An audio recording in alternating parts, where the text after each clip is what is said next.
Hello friends, মিঠুর পাকশালে আপনাদের সবাইকে স্বাগত। আজ আমি টমেটো ও আটা ও তার সাথে কিছু বিশেষ মশলা দিয়ে একটা ভীষণ টেস্টি রেসিপি আপনাদের সাথে শেয়ার করছি। এর জন্য এখানে 3টে মিডিয়াম সাইজের টমেটো নিয়ে নিয়েছি। টমেটোগুলোকে এরপর একটু এভাবে কেটে নেব। প্রথমে 2 খণ্ড করে নেব, তারপর এভাবে লম্বা লম্বা টুকরো টুকরো করে এগুলোকে কেটে নেব। তো বন্ধুরা, আজকে আমি একটা ভীষণই টেস্টি রেসিপি আপনাদের সাথে শেয়ার করেছি। রেসিপিটা যদি ভালো লেগে থাকে তাহলে অবশ্যই চ্যানেলটি সাবস্ক্রাইব করে আমার পাশে থাকবেন এবং পাশে থাকা বেল আইকনটি অবশ্যই প্রেস করে রাখবেন, তাহলে আমি যে কোনো নোটিফিকেশানই ছাড়ি না কেন তার সবার আগে আপনার কাছে পৌঁছে যাবে। তো দেখুন, টমেটোগুলোকে আমি এইভাবে কেটে নেব। এখানে আমি 3টে মিডিয়াম সাইজের টমেটো নিয়েছি, তবে আপনাদের যদি টমেটো বড় হয় সেক্ষেত্রে 2টো বড় সাইজের টমেটো নিলেও চলবে। তো এরপর আমি দেখুন একটা মিক্সিং জার নিয়ে নিয়েছি, এতে টমেটোর টুকরোগুলো নিয়ে নেব এবং টমেটোর টুকরোগুলো জল না দিয়ে এইভাবে এগুলোকে পেস্ট করে নেব। টমেটোর মধ্যে যেহেতু প্রচুর পরিমাণে জল থাকে, তাই এটাতে আর জল দেওয়ার কোনো প্রয়োজন নেই। তবে এই টমেটোটার সাথে আমি একটা কাঁচা লঙ্কা দিয়ে দেবো, একই সাথে এটাকে খুব ভালো করে পেস্ট করে নেব। তো কাঁচা লঙ্কাটা দেওয়ার পর মিক্সিং জারটা খুব ভালো করে বন্ধ করে দেবো, তারপর এটাকে খুব ভালো করে একটু পেস্ট করে নেব।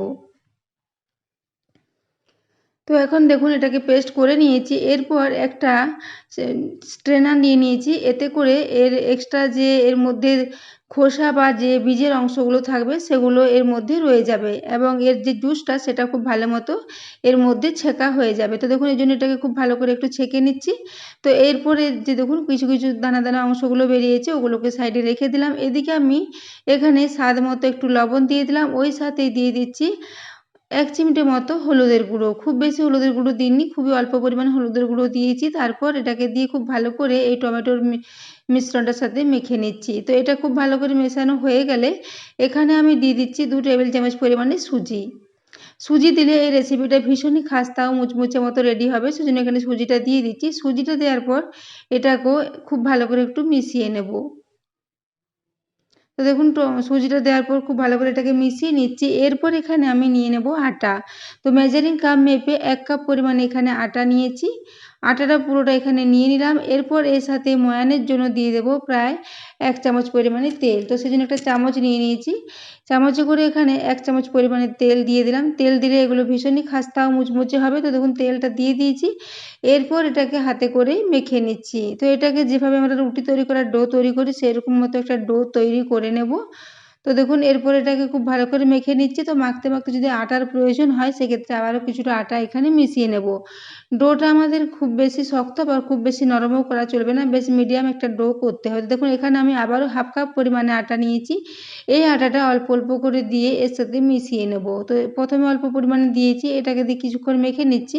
তো তারপরে বাকি যে আটাটা আছে সেটাও পুরোটাই এখানে দিয়ে এটার সাথে মিশিয়ে নেব।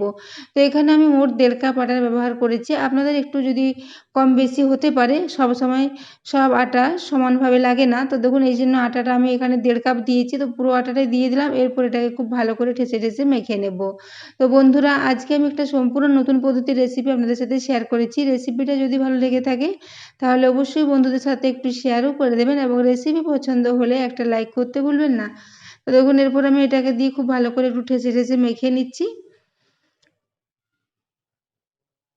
তো দেখুন এটাকে ক্রমাগত নাড়াচাড়া করতে করতে খুব ভালো করে মিশিয়ে নিয়েছি। ডোটা খুব বেশি নরমও হয়নি আবার খুব বেশি শক্তও হয়নি। তো এর সাথে যেহেতু সুজি দেওয়া আছে, সুজিটা ভিজে গেলে অনেকটাই বেড়ে যায়, সেজন্য এটাকে ঢাকা দিয়ে আমি সাইডে 10 মিনিটের জন্য রেখে দিলাম। এরপর একটা আমি বেশ বিশেষ মশলা রেডি করে নেব। এই মশলাটা দিলে এই রেসিপিটার স্বাদ 3 গুণ বেড়ে যাবে। তো দেখুন এজন্য প্রথমে 2 চা চামচ পরিমাণে ধনে দিয়েছি, গোটা ধনে। এরপর 2 চা চামচ পরিমাণে গোটা জিরে দিয়েছি। এরপর 2 চা চামচ পরিমাণে এখানে মৌরি দিয়ে দিচ্ছি। এরপরে জিরে, মৌরি ও ধনেটাকে দিয়ে খুব ভালো করে একটু নাড়াচাড়া করে নেব। এটা থেকে যখন একটু হালকা গন্ধ বেরিয়ে আসবে তখন এখানে আমি আবারও কিছু উপকরণ মিশিয়ে নেব। তো দেখুন এটা এখন হালকা মতো ভাজা হয়ে গেছে। এরপর এখানে 2 চা চামচ পরিমাণে দিয়ে দিচ্ছি সাদা তিল।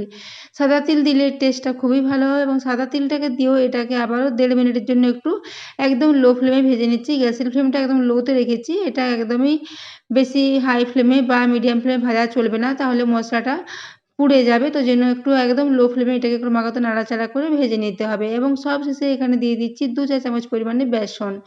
বেসন দিলে এর টেস্টটা খুবই ভালো হবে। তো বেসনটা এই মশলার সাথে দিয়ে খুব ভালো করে একটু মিশিয়ে নিচ্ছি। তো দেখুন বেসনটা দিয়ে খুব ভালো করে মিশিয়ে নিচ্ছি। এখানে আপনারা বেসনের পরিবর্তে যদি বাড়িতে নারকেল কোড়া, শুকনো নারকেলের কোড়া থাকে সেক্ষেত্রে আপনারা এখানে ব্যবহার করতে পারেন, সেটাও খেতে ভীষণই টেস্টি হবে। তো দেখুন সব কিছু দিয়ে এটা খুব ভালো করে ভেজে নিয়েছি। এটা থেকে খুব সুন্দর মতো একটা বেশ গন্ধ বেরিয়ে এসেছে। তো এটাকে এরপর আমি একটু ঠান্ডা করে নিয়েছি। ঠান্ডা করার পরে মিক্সিং জারের মধ্যে নিয়ে সমস্ত মশলাগুলোকে দিয়ে একটু খুব ভালো করে গুঁড়ো, গুঁড়ো করে নেব। তো বন্ধুরা আজকের এই রেসিপিটা আপনারা সকালে ব্রেকফাস্টে বাড়িতে হঠাৎ করে কোনো গেস্ট আসলে আপনারা এই ধরনের রেসিপি সার্ভ করতে পারেন। ভীষণই টেস্টি হয় এই রেসিপিগুলো। কিংবা আপনারা বাড়ির বাইরে যদি কোথাও বেড়াতে যান সেক্ষেত্রেও এটাকে টিফিন হিসাবে স্টোর করে সাথে নিয়ে যেতে পারেন। ভীষণই ভালো হয় এবং এটা অনেকক্ষণ পর্যন্ত ভালো থাকে।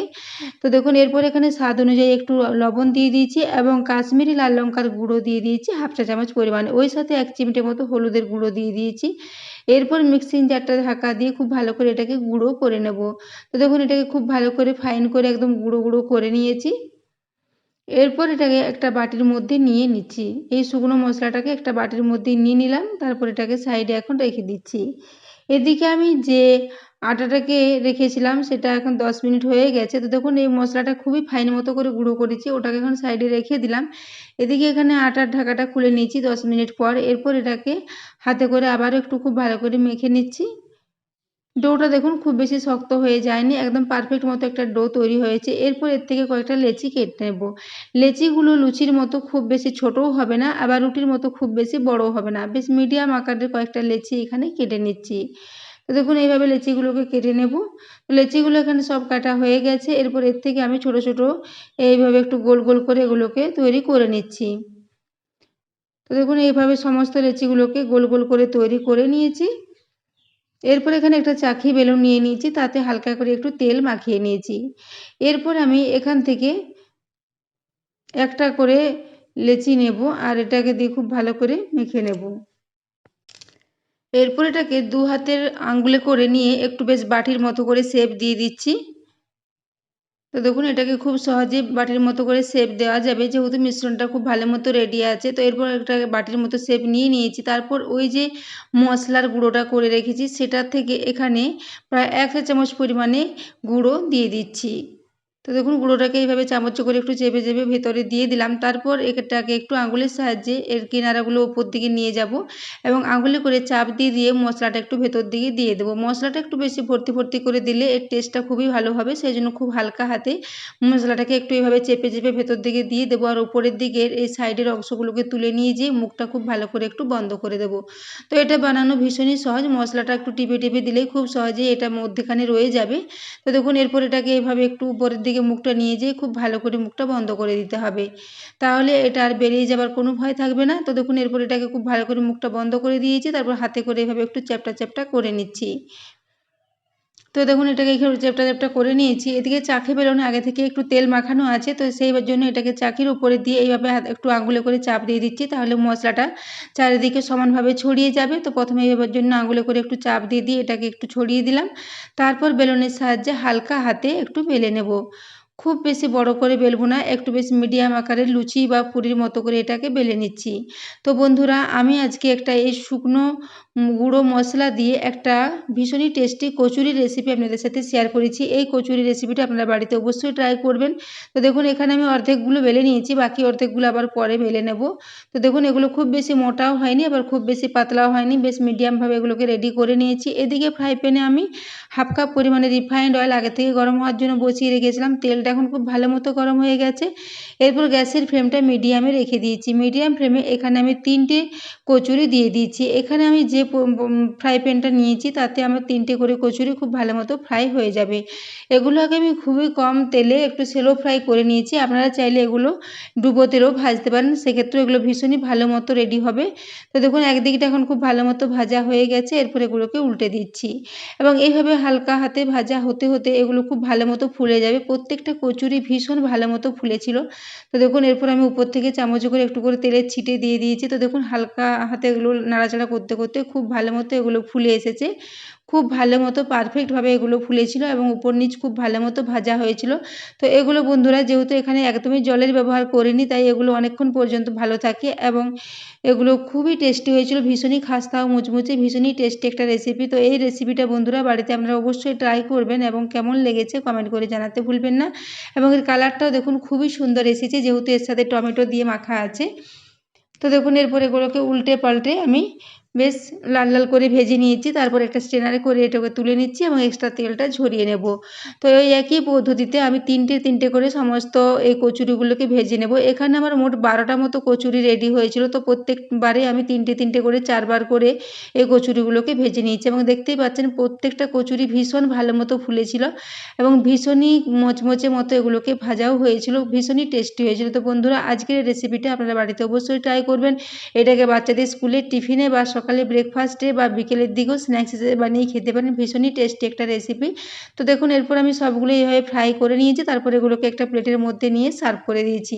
তো বন্ধুরা এগুলোকে আপনারা আলুর দম বা যে কোনো সবজি বা যে কোনো ডালের সাথে সার্ভ করতে পারেন, খেতে ভীষণই টেস্টি হয় এবং দেখুন এগুলো দেখতে কালারটা ভীষণই সুন্দর হয়েছে। এরপর আমি একটা প্লেটের মধ্যে সমস্তগুলোই সার্ভ করে দিলাম এবং এর আওয়াজটা শুনে আপনারা বুঝতে পারবেন এগুলো কতটা খাস্তা মতো রেডি হয়েছে।